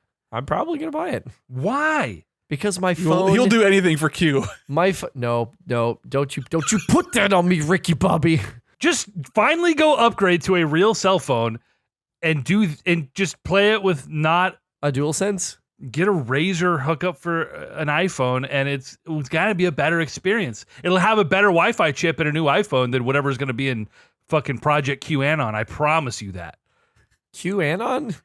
QAnon. Project QAnon, bro. Why are you saying it like that? It's QAnon. Biopic, bro. Who fucking cares? Myopic. Call back. I think we stopped recording before that. Screaming like Gilbert Gottfried. Golly. Okay, everyone says Seth Rip. Rogen. Gilbert Gottfried, I'll take that. When you said, call back, you just sounded like fucking Iago screaming at Jafar. Anyway. Okay. Well, you can all roast me for buying Project QAnon. Okay, Destiny replaced Lance Reddick. His character, Commander Zavala, is now going to be voiced by Keith David. Could you possibly have done any better? No, I think not. Like literally, this is the dream fan cast. Yeah, it's both the Bungie history and also probably one of the only other voice actors that could do the gravitas and comedic. I mean, Zavala isn't comedic, but I think of Keith David's portrayals in other games, like in Saints Row, where he played the president, and shit like Rick and Morty, where he's just funny as hell, but he also has that like deep, commanding voice that Lance Reddick also had. So yeah, it is definitely like the best case scenario that they could have had for replacing the character that's still ongoing in the story of Destiny. I mean, there's no replacing Lance Reddick in the sense that, like, yeah, he did a good job in his role, but this is a dude who knew that character and loved that character. He played Destiny. That man played Destiny, and not like a, I love bouncing on Koopas. Like, he played Destiny, which is a big deal, like, for especially in as big a role as he was. So yeah, there's no replacing a guy like that. But as far as the gravitas and the timbre of their voices, and I do think Lance Reddick had an identifiable voice, but I think what made Zavala so distinct to me is more so the cadence and delivery, whereas Keith David, he's got, I think, a more iconic timbre. Like you hear his voice, whether it's a fucking Marines commercial or whether it's The Arbiter. Exactly. You know exactly who that is. They're both great and iconic for different reasons, but if anyone can step into that role, it's for sure him. Totally. Yeah, and the community response has been like, yeah, this was the best case scenario. Keith David will take the role and treat it with respect, and everyone's going to be not happy about it, but obviously you can't be happy about replacing a passed away actor, but it's handled with respect. Man, he's just in. His voice Everything. Is everywhere. Everything. It's just an iconic voice, man. Oh my gosh, He is an iconic voice, man. You're right. he is. Well, Keith David was also in They Live. I mean, he's an iconic actor and voice actor. It's just the dude has such a good voice. I'm looking up his cartoon credits now because Chris definitely knows. Yeah, he was the Arbiter in Halo 2, one of our collective favorite games of all time. Done. Great. Like, that's all you had to say, homie. Yeah. Anyway, are we going to talk about a game that comes out in 2 days? Or are we saving that? Oh, the Red Dead Redemption port that's probably going to be fucking yeah. terrible. No, I want to save it. I want to save Yeah, it. we'll see. We'll see when it hits. I wonder. Yeah, I don't know. We'll see. I'm not confident anyway, which makes me uneasy. Yeah. In regards to the league, but yes, there is a Red Dead Redemption port to PS4 and Switch. Not to PC, not to Xbox, because Xbox already has backwards compatibility, which you can run it in 4K and 60 FPS. And I don't Not think 60. the Switch, Lock they to don't have 30. the increased frame rate Lock on to 30. 4K 30, yeah. 4K 30. Darn. Yeah, I wonder what the ports are on this. Is it going to be 30 FPS on the port? Is that what the Yeah. trailer is? Of course. I do want to say, if Xenoblade Chronicles can come out with rounder face models and get an 89, if Pikmin can get straight ported in a dual pack for full price and pull would that get an 82? If Zelda's lazy port can come out and pull a low 80s, I don't understand why people would be. I mean, I understand why people are angry, but I'm talking about reviewers. If someone sits down to play a Switch port of a game that's 13 years old and they assess it as such, I don't know how, unless it is truly broken the way the GTA trilogy was, but that's a completely different conversation. I don't know how this game doesn't score well, and how someone could sit there and be like, great, the faces are rounder, 89 on almost a straight port, a port of a port in Xenoblade Chronicles, and then look at this and be like, nah, this is disappointing because I didn't get all these imaginary things that I hoped I was going to get. You know what I mean? And so this is really the sort of litmus test for me going into this. Obviously, very invested in trying to win this league, but just as far as the consistency of reviewers and what they're looking for in a game, and okay, how far are they going to go with projecting their own desires into something that was never real versus just reviewing a game that is supposedly one of the greatest fucking games of all time ever. Before you keep going on your tangent, I have to interject and say, port of a port? Like, what the fuck are you smoking? It took a bunch of shit because they made some tweaks to the DS version that were then implemented, if I recall, into the Switch version. And it looks completely It's not completely Immaculately fucking better. different. It is not. It is still. It's got a few improved textures. It's got some improvements, but it is closer to a Zelda Skyward Sword than it is to a Mario RPG or a Metroid Prime Remastered. I'd say maybe closer to Metroid Prime. It is Remastered. not closer to Metroid Prime Remastered. It is Metroid Prime Remastered is all the same character models and stuff. Maybe like update on the wireframes. Everything is brand new in that game. Yeah, the wireframes. Whatever. I don't see the wireframes. I don't care about that. The game looks like a brand new game. I played a few hours of Xenoblade on Switch. It's a good looking game. Like, it does not look bad. It does not look like Skyward Sword's textures did. Well, we will agree to disagree. I remember watching the comparison videos. There were some minor improvements to some of the meshes, and I remember getting somebody else's opinion. I watched the Digital Foundry and everything. Why would you, knowing what you know about the Nintendo bump in reviews, In 89, Chris, is goated territory. Why would you come in here, list 6 Nintendo games that have gotten good review scores on ports? All of them getting a worse score than the original release, Yeah. I think. By a sizable margin in some cases. Skyward Sword lost like 10 points. I'm just saying. You know the logic of the illogic when it comes to this. Nintendo games will get a bump. Fair or unfair, that's for you to Always unfair. decide. Nintendo games are never reviewed properly. What did Xenoblade Chronicles get? Definitive edition? No. I don't know, probably like Okay. a mid-80s. So 92 Metacritic, 89 definitive. OG got a 92. Yeah.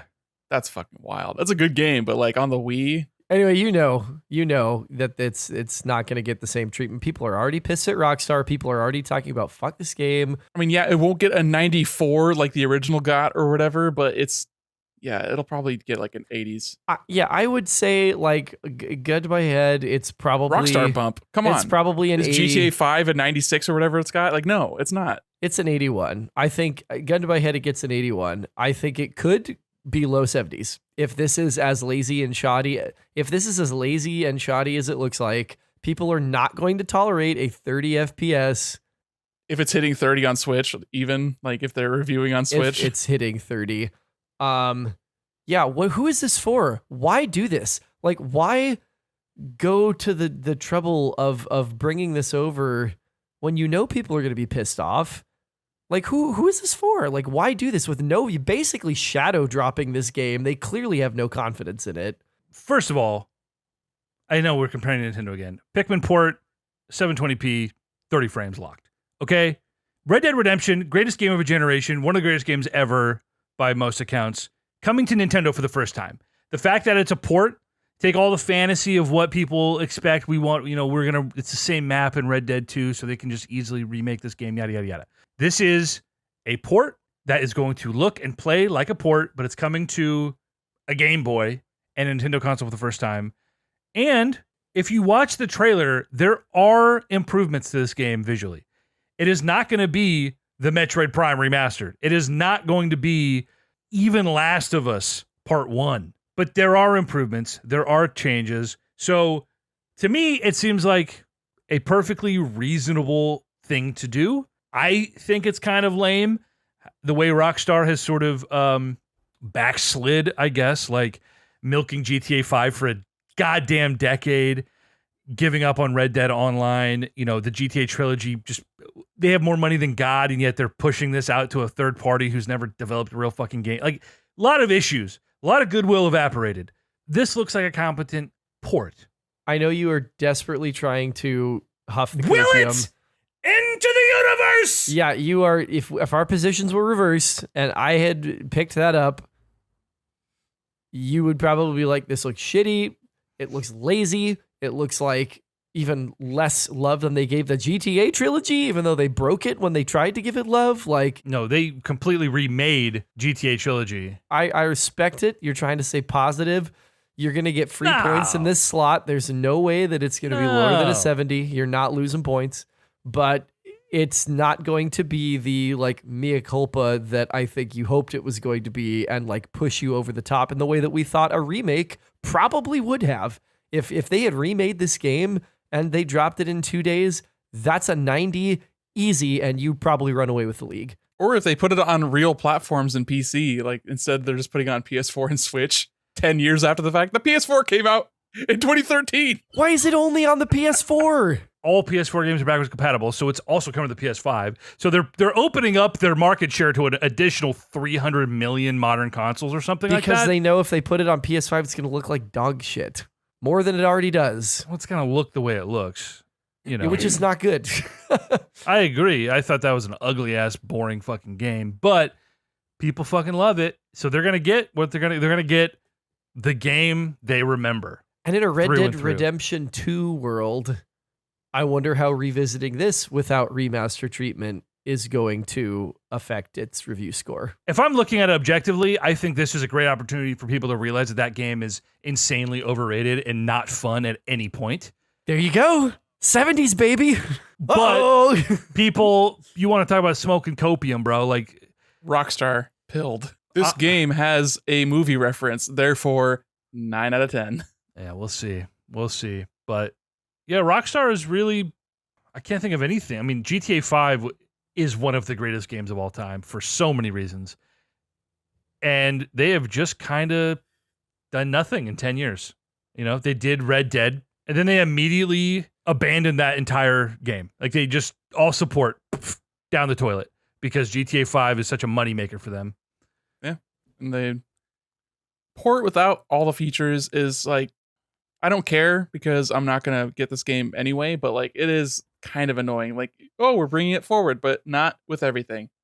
So not having the multiplayer in the Red Dead port is like fucking weird. The online component. Let me read you a quote really quick.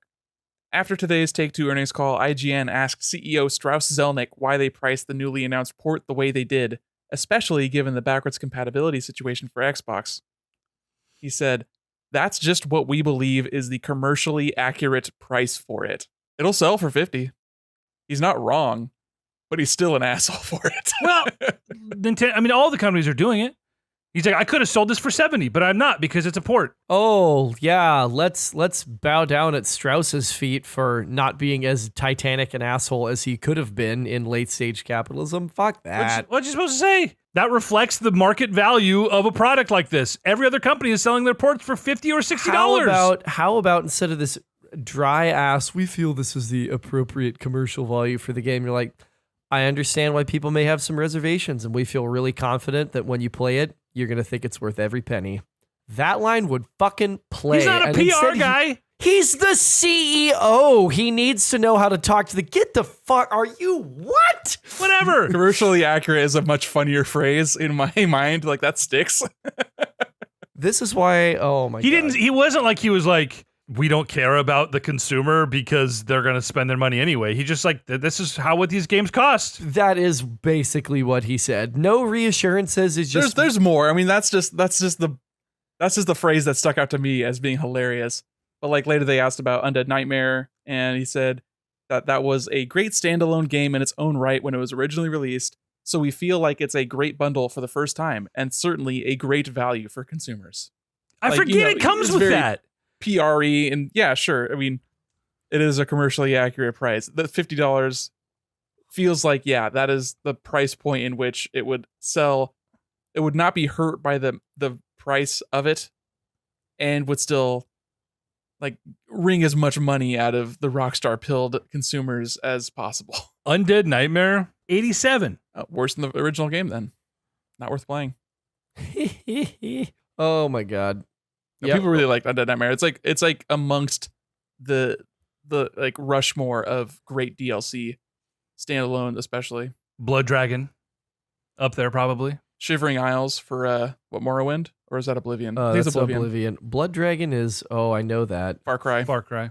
3. So much fucking That fun, is dude. awesome. Yeah, that whole... Man, Far Cry 3. What a great game. I Bro, love Far Cry 3. 13 and a half hours. How long to beat on Undead Nightmare? That's a game. That's an that's 40. Uncharted game, you know?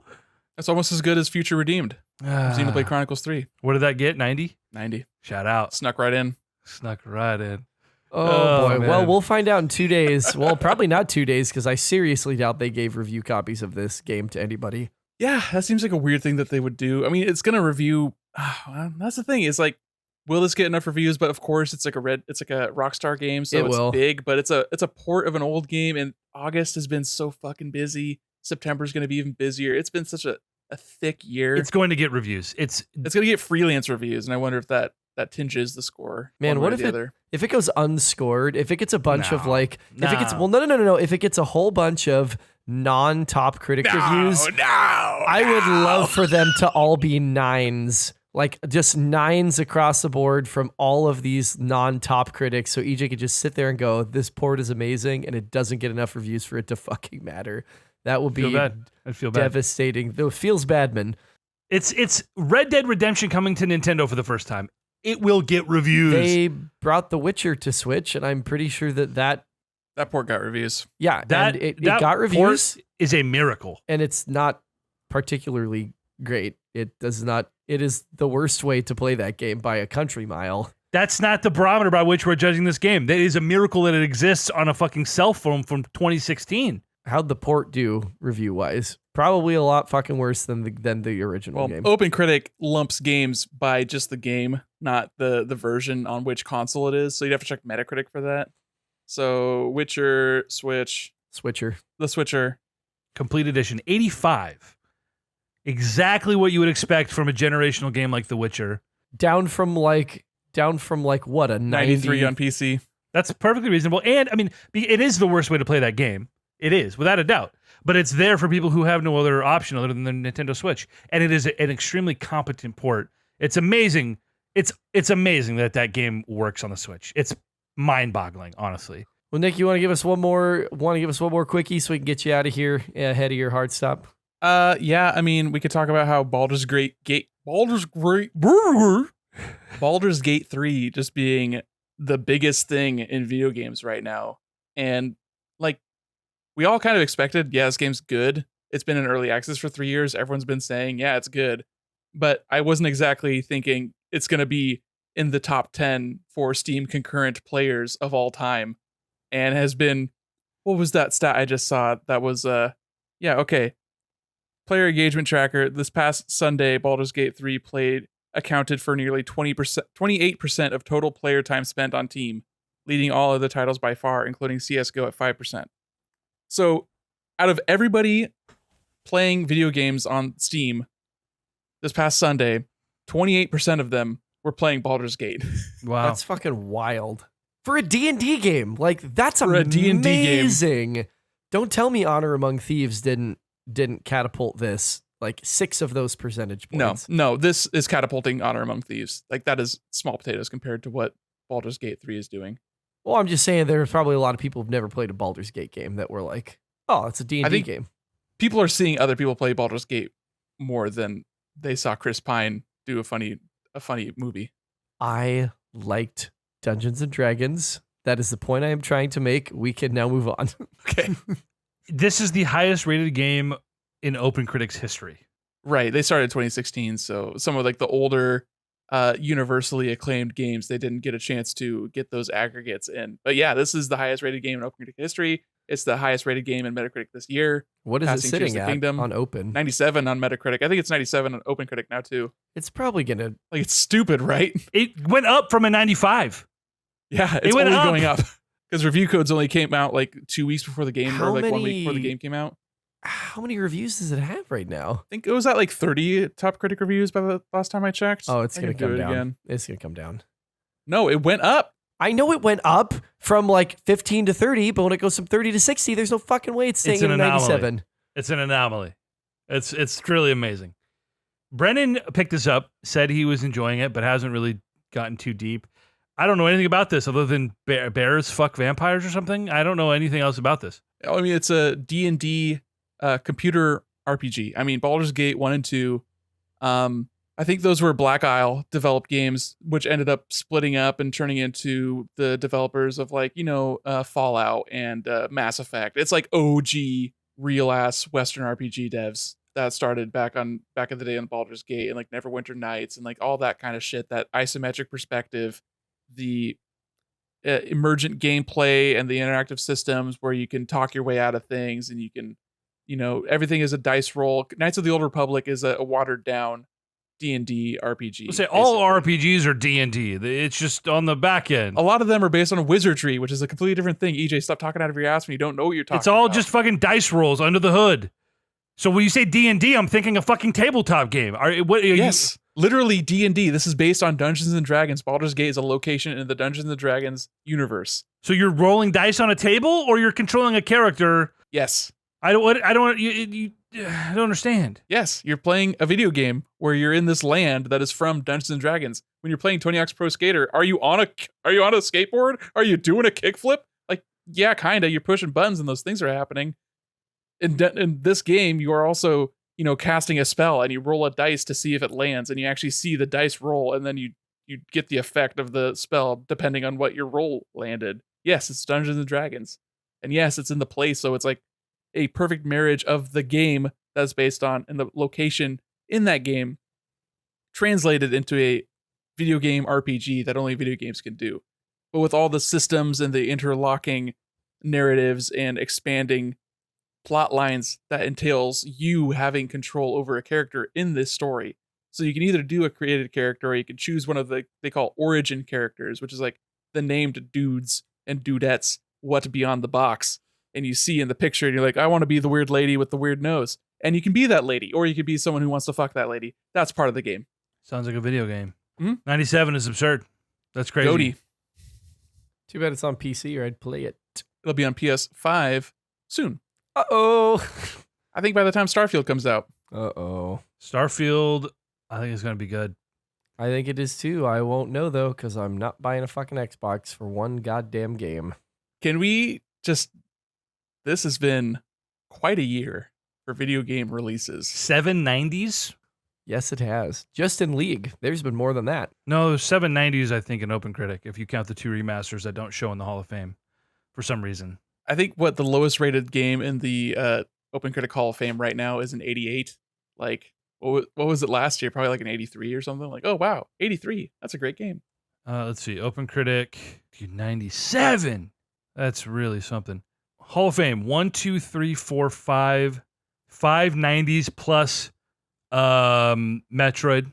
Plus, what's the other one I'm forgetting? Xenoblade? Xenoblade was a 90. There's another one. It wasn't Resident Evil because that's listed for some reason, even though Metroid isn't. Because it's Resident Evil 4 is a ground-up remake. That's definitely different. So is fucking Metroid. Whatever. It's a completely fucking Would fresh you game. pick a lane in how you feel about this game being a remake or a remaster or lazy or not that substantive? Like, goddamn. You just mean as far as like stuff that's in our league that's gone over 90? No, I'm looking at the 2023 Hall of Fame. Yeah, but you're saying things are missing. I don't know why things are missing. I feel like there was another, I don't know, it was a port or a late console release. Something else got a 90 that isn't showing on here. Oh, yeah, like a port that got a 90 from last year. But Something. doesn't show up in this year. Because like, I don't like why. So Resident Evil shows up here. What is this fucking game that I think I asked about? The fucking Jack John game. Oh yeah, that's a translation. A translation. Okay, so why is that? Western reviewers probably didn't review the Japanese version of the game. I guess. It's just weird that it's a separate release and that's on the Hall of Fame, but Metroid isn't. Why is Metroid not here? Welcome to my life. Where's Metroid? Listen, Metroid is conventionally accepted as being a good thing. They've sold as many as Fire Emblem, for Christ's sake. Conventionally accepted as being a good thing. Put that on the box, Nintendo. I disagree, but Learn to market from EJ Olsen. Oh boy, Olsen Creative. He sure is. why do you think I'm not a millionaire, Chris? Is because It's because you have a crippling collecting compulsion. That is, dude. Yeah, right, dude. I spend like between records and video games, I probably spend like CRT. $1,500 a year. That's not anything. I don't spend. Doubt. Yeah, These days maybe. But also Sin- 1,500. 1,500? Doubt. Yeah. $100 a month? No, you're spending more than that, dog. I can't even tell you the last time I bought a fucking AAA game at full price. Well, Diablo. Before that, So you can. You have a home full of vintage televisions that you have been buying hand over fist, and I mean that's how you have much to do you carry think I'm them. spending? I got my last one I got for $5. Okay, that's upsetting for that person that you just hosed Paying out for the it in ass. sweat. It's trash to people. They're like, I can't even lift this thing. Please take it away. Neither can you. Hey, he has been working hard on his fitness. Show him the guns. I got, dude. Oh. Yeah, buddy. Come on, Look at that muscle beast. He's Yeah. rippling. Oh man, guys, it's so hot. I gotta get out of this office. No, I'm yeah, let's- moist everywhere. This has been the first and probably only, well, you know, time will tell, Birthday Crusade Nickcast. Nick, I'm so glad that I could The whip last. something up. Could pull something out of my ass, whip something up, whatever you want to call it. I don't know. To celebrate you, give you a spotlight, give you an opportunity to talk about some shit you like, and for us to like reminisce about some good fucking times and just rap together and just celebrate you as the best boy. I appreciate it. It's been the best birthday podcast I've ever been a part of. Oh, Oh my god. Thank you very much, but guys. still the worst birthday yet Yes, so far. so far. I don't want to look into the future and try and decide if it's going to get any better. Off the top of your head, could you recall the worst birthday you ever had? No. That's good. I can't recall most of my birthdays, though, so... Oh. Dude, your memory is like a fucking loose mesh cooking utensil of some kind. You're a colander, my friend. It's a steel colander. Yeah, I was just going to say. A Oh, sieve. Unfortunately for me, everything just lives right here and is constantly, Only if you feel like you've been slighted or wronged, in which So- case you lock it in. always, It's oh God. every moment of my life. Birthday Crusade Nick Cast. Count us out, big dog. Big Dick Nick Academy. Wait. That's not the school I want to go to. Are you sure? you're enrolled, whether you like it or not. You're enscrolled. You're engorged, whether you like. Wait, what? Okay. As soon as someone says engorged, I have to mute them.